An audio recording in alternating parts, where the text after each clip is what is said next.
The optics are certainly on the agenda. As you've just said, it's the first state visit for 24 years. Emmanuel Macron may quite often meet with Olaf Scholz, the German Prime Minister. He's often in Berlin, but this is the first state visit. He's invited by the German President, Frank-Walter Steinmeier, and they're going to have a meeting today. And on the agenda are such issues as different views on nuclear power. Germany gave up its last nuclear power station 3 years ago. France relies upon nuclear power for 70% of its energy. They've also had different views on how to support the Ukrainians in the war against Russia, with the German Prime Minister being very cautious about supplying missiles that could hit Russia. He's ruled out the German-made Taurus missiles so far.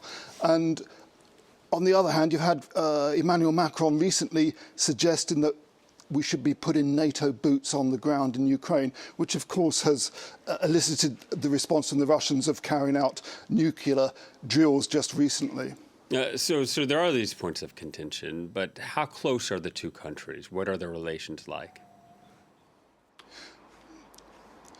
Well, they are the two key big economies in the EU, and there's a lot of collaboration on scientific, economic and research matters. There's going to be a lot of pomp and circumstance today. It's the 75th anniversary of the launch of the post-war German Democratic Republic. That's all going to be under focus today. But in a couple of days' time, after President Macron has been to Dresden, he'll be back in Berlin for a bilateral cabinet meeting between the French and German governments, and Macron will also be in Muenster. So he's visiting the capital here in Berlin, Dresden in the east, where he'll go to the Frauenkirche, which was the church completely destroyed in Allied bombing raids during the Second World War, and then he'll be in Muenster in the west. So really covering all the points and really sort of putting on a show just over a month before, just over a couple of weeks before the European elections, really to put on a united front.